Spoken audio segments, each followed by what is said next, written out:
Helmholtz free എനർജിയാണ് ഞാൻ എടുക്കുന്നത്. ഹെൽമോൾസ് ഫ്രീ എനർജി നമുക്ക് എഫ് എന്ന ലെറ്റർ വെച്ച് ഡിനോട്ട് ചെയ്യാം. ആൻഡ് ഇതിൻ്റെ ഡെഫിനേഷൻ എന്ന് പറയുന്നത് Helmholtz free energy is defined as the maximum useful work obtainable from a system when the temperature T and the volume V remains constant. അതായത് ഒരു thermodynamic system consider ചെയ്താൽ അതിൽ നമ്മൾ ടെമ്പറേച്ചറും വോളിയവും കോൺസ്റ്റൻ്റ് ആക്കി വെച്ചതിന് ശേഷം സിസ്റ്റത്തിൽ നിന്ന് ഒബ്റ്റെയിൻ ചെയ്യാൻ പറ്റുന്ന മാക്സിമം യൂസ്ഫുൾ വർക്ക്, അതാണ് ഹെൽമോൾസ് ഫ്രീ എനർജി എന്ന് പറയുന്നത്. ആൻഡ് ഇക്വേഷൻ വരുമ്പോൾ F equal to U minus T S. F എന്ന് പറയുന്നത് Helmholtz free energy, U is the internal energy, T is the absolute temperature and S is the entropy. And അടുത്തത് വരുന്നത് Helmholtz free എനർജിയുടെ ഡെറിവേഷനാണ്. So ഇതിൻ്റെ derivation start ചെയ്യുന്നത് Gibbs free എനർജിയുടെ ഇക്വേഷനിൽ നിന്നുമാണ്. നമുക്കറിയാം Gibbs free energy G equal to F plus P V. And ഇതിനകത്ത് നിന്ന് നമുക്ക് എഫിൻ്റെ ഇക്വേഷൻ എഴുതാൻ പറ്റും. F equal to G minus P V. അത് നമ്മൾ ഫസ്റ്റ് ഇക്വേഷനായിട്ട് കൊടുത്തു. And for an ideal gas G equal to minus N K T L N Z by N. ഇവിടെ എൻ എന്ന് പറയുന്നത് number of particles in the system, K is the Boltzmann constant, T is the temperature. Z എന്ന് പറയുന്നത് partition function ആണ്. Z equal to sigma I E rice to minus E I by K T. ഇതിൽ E I എന്ന് പറയുന്നത് energy of the ith state ആണ്. Also P V equal to N K T. അത് നമ്മൾ equation 3 ആയിട്ട് കൊടുത്തു. And substituting 2 and 3 in equation 1 നമുക്ക് കിട്ടുന്നത് F equal to minus N K T L N Z by N minus N K T.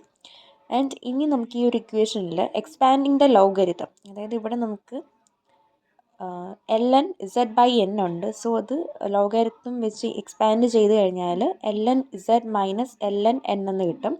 So expand ചെയ്യുമ്പോൾ നമ്മുടെ equation will becomes F equal to minus N K T into L N Z minus L N N minus N K T.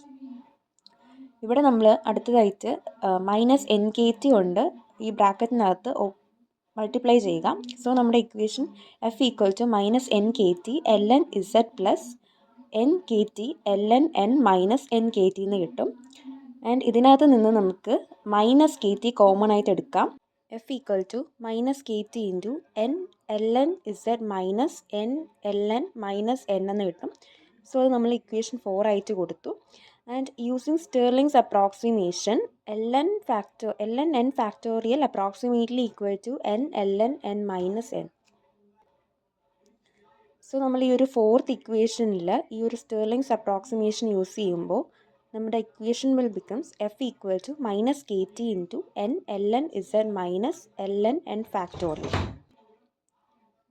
ഇവിടെ നമുക്ക് N L N ഇസഡിനെ L N Z raise to N എന്ന് എഴുതാൻ പറ്റും. So അടുത്തതായിട്ട് F equal to minus K T into L N Z raise to N minus L N N factorial എന്ന് കിട്ടും. And നമുക്ക് ഈ ഒരു L N Z raise to N minus L N N ഫാക്ടോറിയലിനെ L N Z raise to N by N factorial എന്ന് എഴുതാം. അതായത് log A minus log B എന്ന് പറയുന്നത് ലോഗ് എ ബൈ ബി ആണ്. സോ ആ ഒരു രീതി ചെയ്യുമ്പോൾ F equal to minus K T L N Z raise to N by N factorial. ഇതാണ് നമ്മുടെ ഹെൽമോൾസ് ഫ്രീ എനർജിയുടെ ഇക്വേഷൻ്റെ ഡെറിവേഷൻ.